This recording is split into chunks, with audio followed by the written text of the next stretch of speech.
오늘 이 말씀을 통해서 우리 주님께서 당하신 이 고난, 그리고 주님께서 예루살렘에 입성하실 때에 백성들이 손에 종려나무를 꺾어 들고 주님을 환영하는 그러한 이 종려주일을 기념하는 주일입니다. 그리고 이 종려주일이 지나고 이 고난 주간이 시작되는데, 이 고난 주간에는 우리 성도들이 마음을 합하여서 함께 기도하고, 그리고 고난 주간 특별 집회에 여러분들이 일찍 와서 1시간 전에 와서 기도하시고 집회에 동참하시고, 그리고 예수님의 고난에 동참하는 그러한 은혜 있길 바랍니다.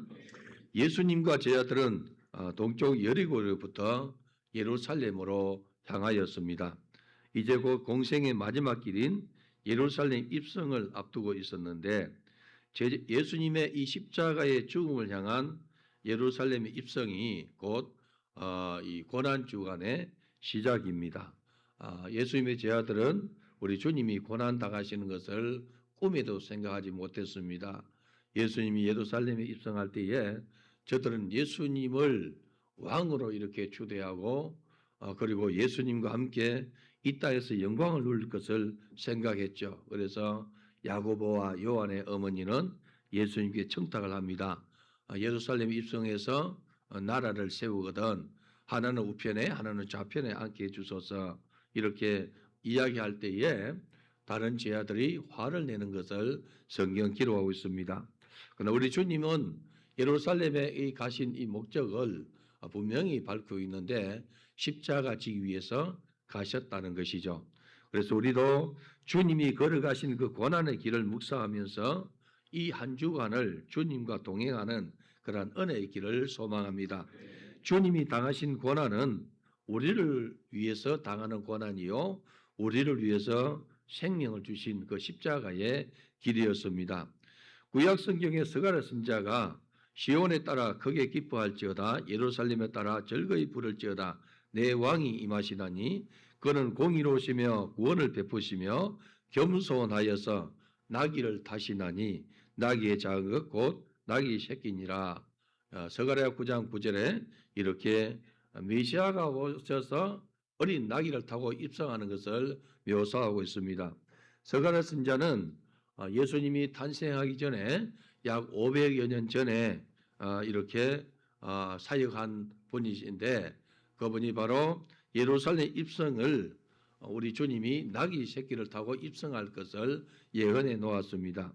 우리 주님은 그 예언의 말씀을 이루면서 입성했고, 이사야가 예수님 나시기 전 700년 전에 그가 찔림은 우리 허물 인함이요 그가 상함은 우리 죄악을 인함이라, 그가 징계를 받음으로 우리가 평안을 누리고 그가 채찍에 맞음으로 우리가 나음을 입었도다, 이렇게 예언한 것처럼 우리 주님이 예루살렘 입성하셔서 그리고 십자가를 지시고 그대로 이 성경을 이루신 것을 증거하고 있습니다. 나귀 새끼는 겸손의 왕을 상징한 것입니다.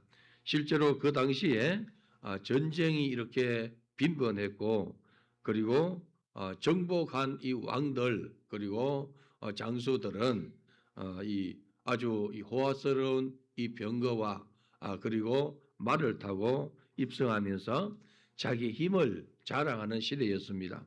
그런데 예수님은 나귀 새끼를 타고 들어왔는데, 세상적인 관점에서 보면은 이거 참 좀 우스꽝스러운 그런 모습이지 않습니까?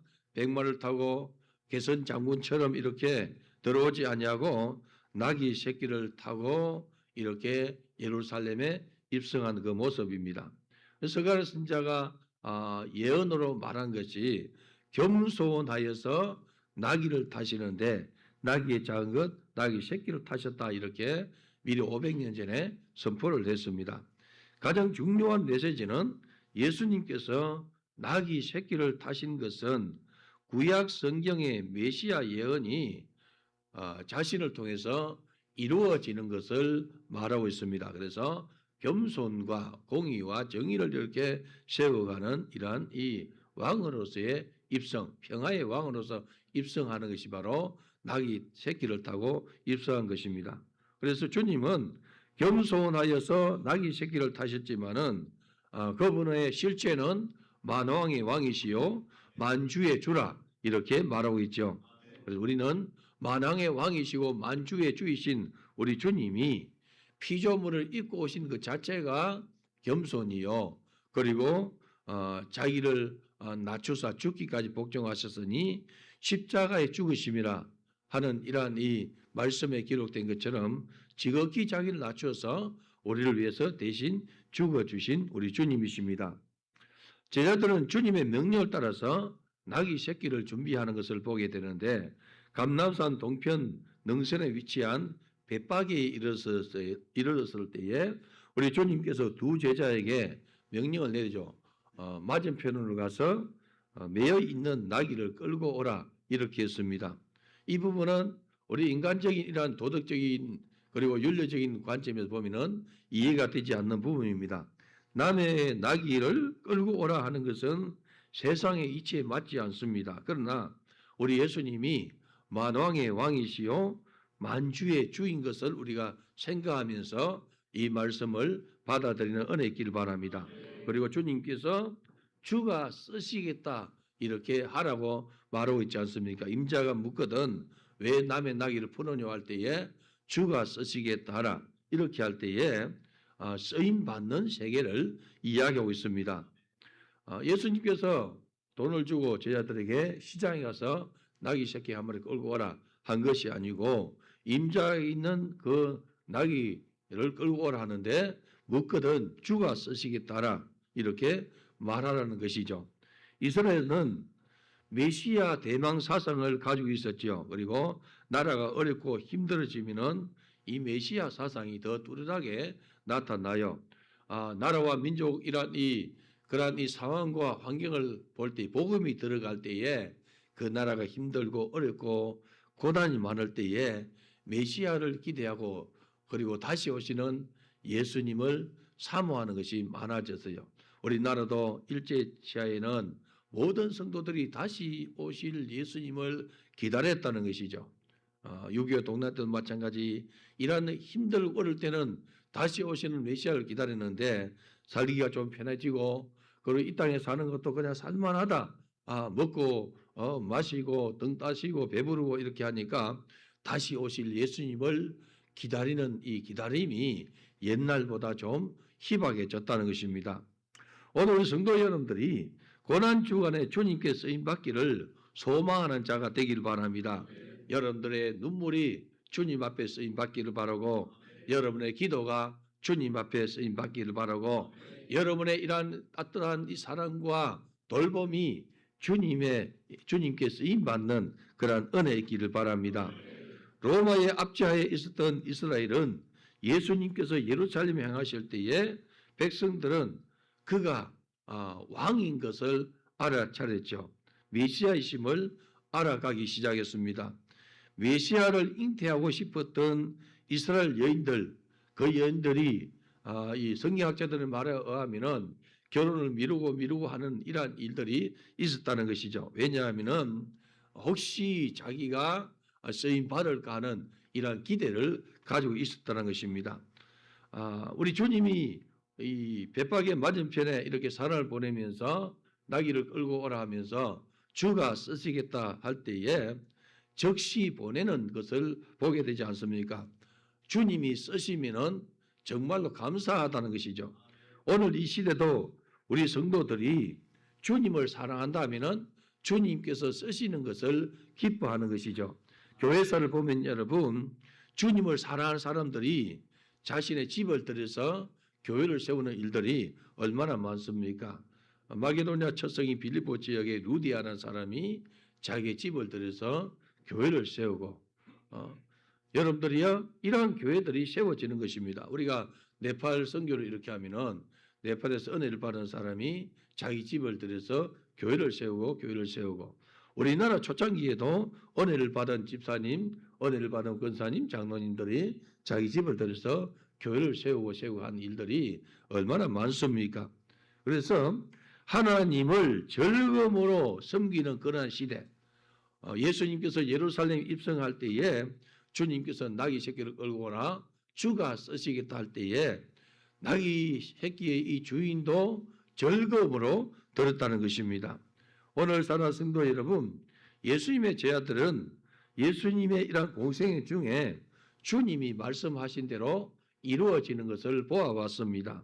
병든 자가 고침을 받았고 죽은 자가 살아나는 것을 보았고 귀신을 꾸짖을 때 떠나가는 것을 보았고 풍랑이는 이 바다를 꾸짖으니까 바다가 잔잔하고 바람이 이렇게 거치는 이러한 것도 저들 경험했습니다.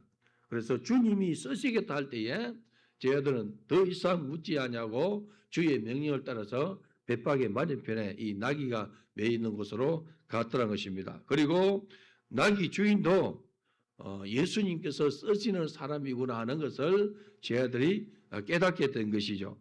제자들은 세상의 모든 것이 주의 것이며 예수께서 그리스도이심을 다시 만나는 감격의 순간이 된 것이죠. 오늘 우리 성도 여러분들도 주님을 기다리는 사람이 되기를 바랍니다. 주가 쓰시겠다 할 때에 여러분의 마음을 드리고 여러분의 이러한 이 정성을 드리는 그런 은혜 있기를 바랍니다.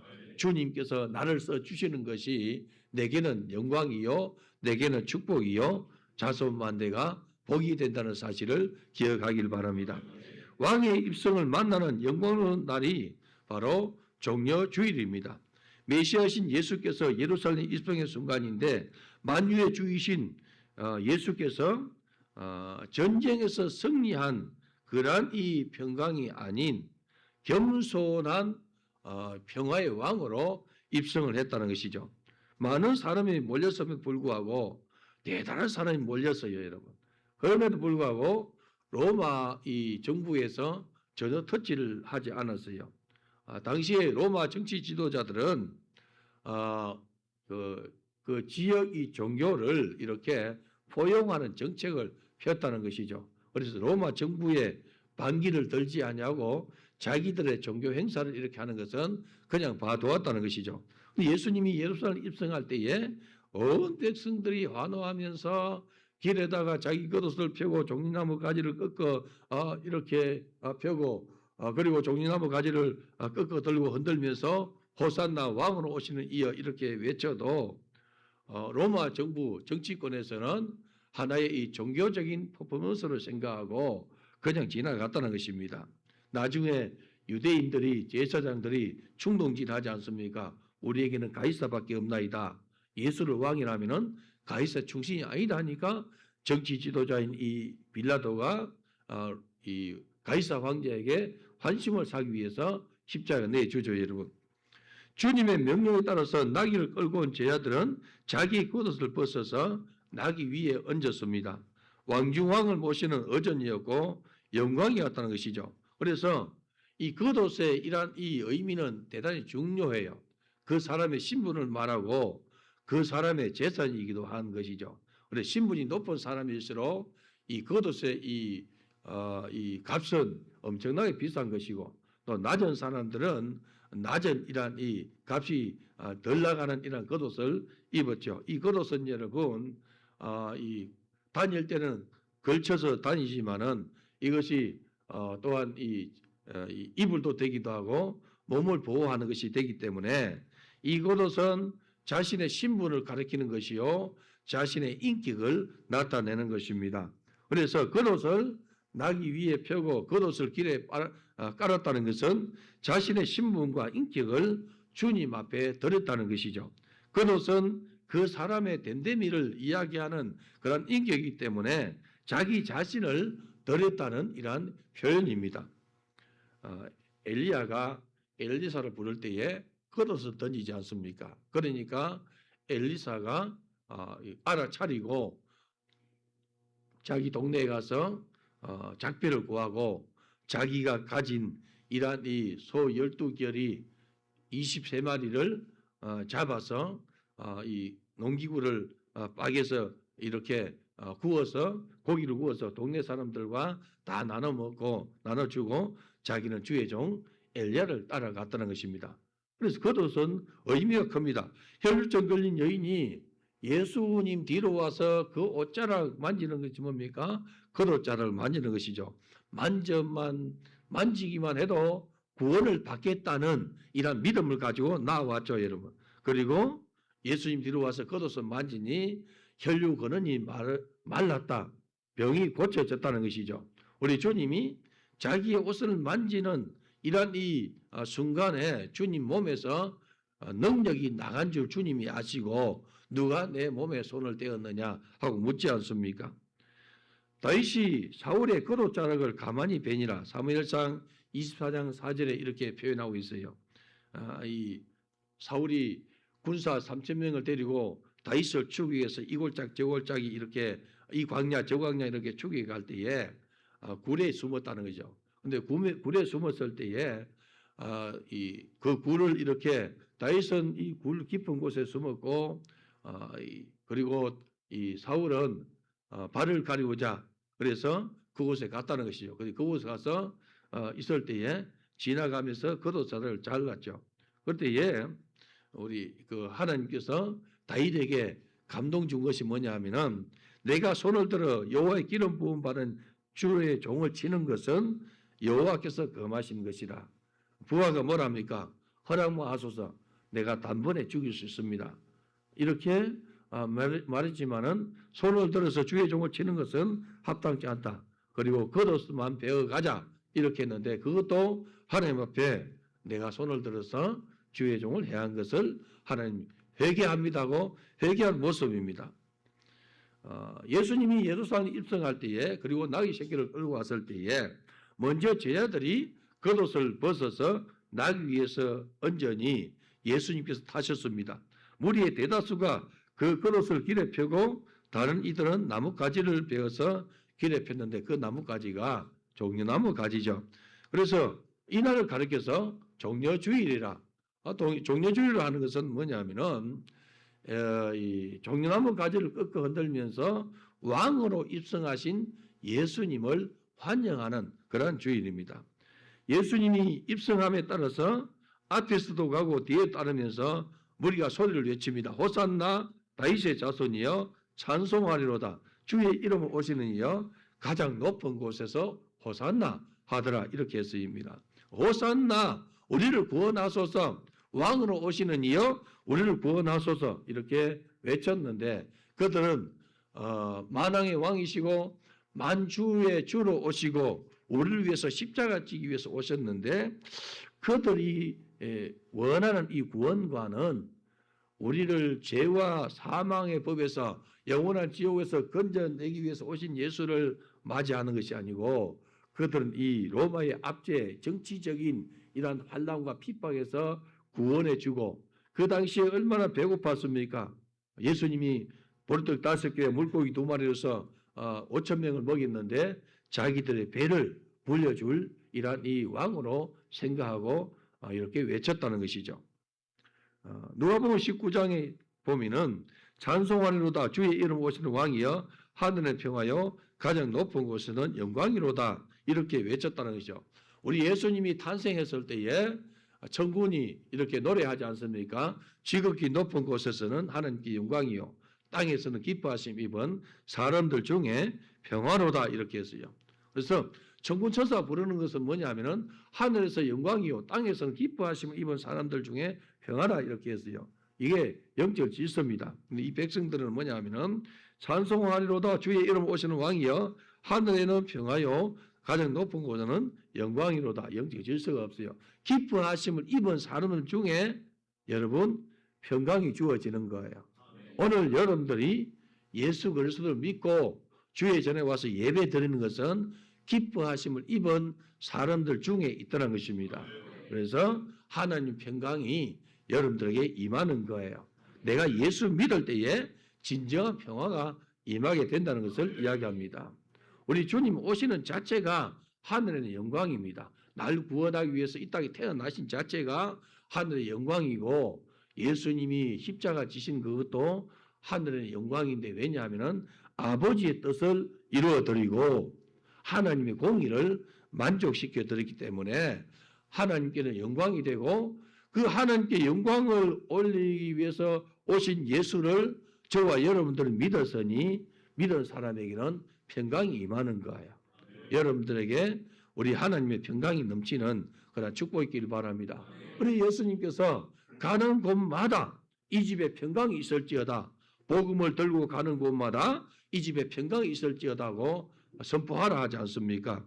그리고 이 고난주간, 이 종려주일은 이 고난주간을 잘 지내고 난 다음에 부활하신 우리 주님을 기대하는 그러한 주간이 되더라는 것입니다. 그래서 부활주일을 준비하면서 예수를 만날 그러한 준비를 해야 되는 것이죠.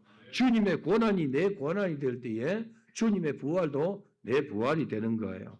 예수 십자가의 보혈이 나를 적시고 나의 허물과 죄를 씻어 주셔야만이 우리 주님의 영광의 부활에 우리가 동참하게 되더라는 것입니다. 고난 이후에 영광이 주어지듯이 예수님의 십자가 이후에 부활의 영광이 주어지는 것을 말하고 있습니다.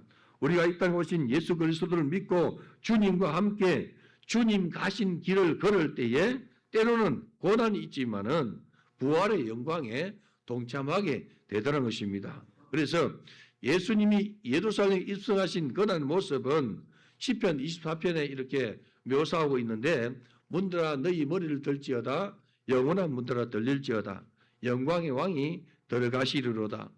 영광의 왕이 니시뇨 강하고 능한 여호와시요 전쟁에 능한 여호와시로다. 문들아 너희 머리를 들지어다 영원한 문들아 들릴지어다 영광의 왕이 들어가시리로다. 영광의 왕이 니시뇨 만군의 여호와께서 영광의 왕이시로다.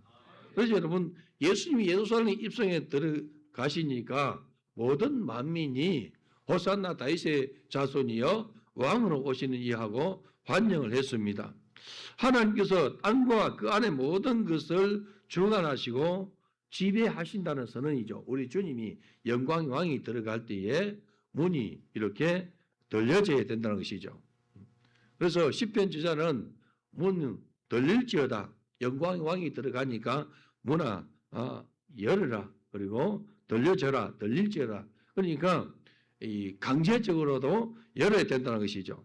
근데 신약에 가서 요한계시록 가서 동일한 이 말씀 있는데 볼지어다 내가 문 밖에 서서 두드리노니 누구든지 문을 열면 내가 그에게로 들어가 그로 더불어 먹고 그는 나로 더불어 먹으리라. 주님이 문 밖에서 두드리는 거예요. 두드릴 때에 너가 열면은 우리 주님이 들어오셔서 나와 함께 먹고 마시는 것이죠. 영원한 하나님 나라의 기쁨을 우리에게 주시겠다고 약속한 것입니다. 비록 저들은 만왕의 왕이신 예수께서 가시는 길을 저들이 정확히 몰랐어요. 왜냐하면 예수님의 제자들로 몰랐기 때문에 예수님께서 병자를 고치고 귀신을 쫓아내고 죽은 자를 살리고 배고픈 그들에게 먹을 것 주니까 내 배를 채워주는 왕이면 좋겠다고 그들이 환영하고 열렬히 환영했죠, 여러분. 그런데 한 5일 지나니까 어떻게 바뀝니까? 십자가에 못 박아서 하고 180도 바뀌는데 왜 그렇습니까? 영광의 왕을 제대로 못 만났기 때문에 그래요. 성도가 믿음 생활을 하는데 예수를 제대로 만나면은 환난과 핍박과 고난이 와도 믿음 생활해요. 그런데 여러분 그냥 겉모습으로 믿음 생활하면은 도망가기 바쁩니다. 어려움이 있고 힘든 일이 있고 환난이 있고 핍박이 있으면은 도망가죠, 여러분. 도망가서 예수 믿으면 다행인데 배도하게 되다는 것입니다. 배도하면은 영원한 사망과 영원한 지옥 형벌이 기다림에도 불구하고 그 안에 생명이 없으니까 그렇게 하다는 것입니다. 그래서 여러분들이 예수를 믿을 때에 예수 생명이 여러분 안에 충만하도록 살아가기를 바랍니다. 주님이 우리를 위해서 생명을 주셨는데 그 생명 내 안에서 풍성하도록 자라야 되는데 성령이 오실 때 여러분 성령을 영접하면은 성령을 우대하면은 생수의 강이 내게서 흘러 넘친다 하지 않습니까? 이 생수의 강이 흘러 넘치는 이 성령께서 주님의 말씀을 생각나게 하시고 아버지 말씀을 생각나게 하시고 깨닫게 한다는 것이죠. 예수님이 예루살렘에 입성했을 때에 호산나 다윗의 자손이여 큰 소리를 외치니까 바리새인들이 뭐라고 합니까? 예수님께 부탁을 하죠. 선생이여 당신의 제자들을 책망하소서 이렇게 한다는 말이죠. 이렇게 하는 것을 거만한 겁니다. 왕으로 오시는 이여 호산나 하는 것을 금하라 이렇게 말해요. 주님 뭐라 했습니까? 만일 이 사람들이 침묵하면은 돌들이 소리 지르리라 했어요. 우리 성도들은 하나님이 육신을 입고 우리 땅에 오신 예수 그리스도들을 여러분들이 환영해야 되는 것을 말하고 있어요. 입을 열어서 송축해야 된다는 것이죠. 잠잠하지 말고 돌처럼 되지 말고 돌보다 못한 사람 되지 말고 입을 열어서 주님을 송축하고 입을 열어서 주님을 찬양하고 입을 열어서 주님을 전파하는 것입니다. 예수 생명을 여러분 입술을 통해서 나타내라는 것이죠. 우리 성도들이 정말로 돌처럼 살지 말고 예수를 믿었는데도 불구하고 내 안에 생명의 주님이 계심에도 불구하고 돌처럼 있으면 여러분 비참한 사람입니다. 여러분 무엇을 위해서 삽니까? 무엇을 먹을까 입을까 마실까 위해서 삽니까? 예수 위해서 살길 바랍니다. 주를 위해서 목숨 거는 자가 되길 바랍니다. 그럼 하나님께서 더해 주신다 하지 않습니까? 주님의 말씀을 이루는 자가 되길 바라요. 내가 먹을 것, 내가 입을 것, 내가 마실 것, 내 돈 벌일 것, 내 사업할 것, 내 직장 이것만 생각하지 말고 너희는 먼저 그의 나라와 그의 의를 구해라. 그러면 이 모든 것을 너에게 더해 주리라. 이 말씀이 여러분들 이루어지는 그런 은혜 있기를 바랍니다. 찬송하지 못하는 자들은 이는 누구냐 하며 소동하지 않습니까? 오늘 우리는 찬송하는 자가 되기를 바랍니다. 중심으로 예수를 환영하되 배도하지 않냐고 여러분 생명 끝나는 그 순간까지 주님을 존귀하게 대접하는 우리 성도가 되기를 바랍니다. 종료주의는 예수 그리스도가 적당한 정말로 이렇게 이 하나님의 이 자녀이고 그리고 이 다윗의 후손을 이렇게 소개하면서 정당한 하나님의 이런 자손임을 온 백성에게 선포한 거예요. 그래서 종료주의를 기점으로 해서 우리를 구원하신 하나님 뜻이 진행되는 것을 보게 돼요. 지금 제자들도 몰랐고 백성들도 몰랐지만은 우리 주님은 이 종료주의를 기점으로 해서 이제 겟세마네 동산에서 기도하시고 또 성전도 정화하시고 그리고 주님은 십자가의 길을 묵묵히 이렇게 준비하는 것을 보게 돼요. 예수님이 제자들 언제 깨닫게 되느냐? 부활하고 난 다음에 성령을 받고 난 다음에 저들은 온전히 깨닫게 되고 주님의 이런 이 제자의 신분을 잘 이렇게 감당하는 것을 보지 않습니까? 예수님이 고난을 받으시고 십자가 지시고 물과 피를 쏟으시고 죽으셨는데 저들은 두려워서 숨게 되더라는 것입니다. 주님의 죽음은 아버지의 뜻을 이룬 거예요. 그래서 우리 주님께서 골고다 산상 오르실 때에 여인들 울지 않습니까? 울 때 주님 뭐라 했습니까? 예루살렘 딸들아 나를 위해서 울지 말고 너희와 너희 자녀를 위해서 울으라. 우리 주님께서 통곡을 했어요. 통곡하시면서 부르짖어 우신 것이 뭐냐 하면은 그 백성들이 당한 이러한 고난과 고통을 주님이 아셨다는 것입니다. 보라 날이 되면은 때가 되면은 어린 아이가 매어침을 당하고 그리고 임신부가 찔림을 당하고 죽게 되는 이것을 예언했는데 로마 이 시대에 주 70년에 로마의 티도 장군이 와서 예루살렘 합류할 때에 그 예언한 주님이 정말로 통곡하고 우신 것처럼 어린 아이가 땅에 매어침을 당하고 임산부가 이 배가 이렇게 찔림을 당하고 이러한 고통과 환란이 있다는 것입니다. 그날에는 차라리 아기 없는 자가 복되리라. 그날에 차라리 먹이지 못한 이러한 젖이 복되다. 이렇게 한 건 뭐냐 하면은 이 환란이 너무나 심하고 크기 때문에 재난이 너무나 크기 때문에 자기 자식이 자기 눈앞에 죽는 이런 비극을 보는 것을 너무나 이 큰 슬픔이기 때문에 그렇게 예언했다는 것이죠. 하나님 아들 메시아를 외면하고 누구를 선택한 결과입니까? 바라바를 선택한 결과라는 거죠.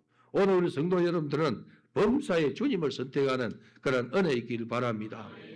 유다의 사자이신 우리 주님이 부활하시고 그리고 승리했다고 찬양한 것처럼 여러분 이 고난주간 종료주일이 지나가고 고난주간이 지나가고 안식 후 첫날 거룩한 주일이 되었을 때에 우리 주님이 무덤 문을 여시고 부활한 것을 보여주지 않습니까? 그래서 부활의 영광을 우리가 제대로 누리려고 하면은 이 종료주일과 그리고 고난 주간을 여러분들 성실하게 주님을 주목하고 주님이 당한 그 고난이 날 위해서 고난 당하신 줄 알고 여러분의 눈물과 여러분의 기도가 주님 앞에 쓰임 받기를 주의 이름으로 축원합니다. 나라와 민족을 위해서 눈물 흘리시고 여러분 자녀를 위해서 눈물 흘리시고 교사들이여 어린 아이들을 위해서 눈물 흘리시고 너희와 너희 자녀를 위해서 울라 했으니 내 눈물을 하나님 써 주옵소서.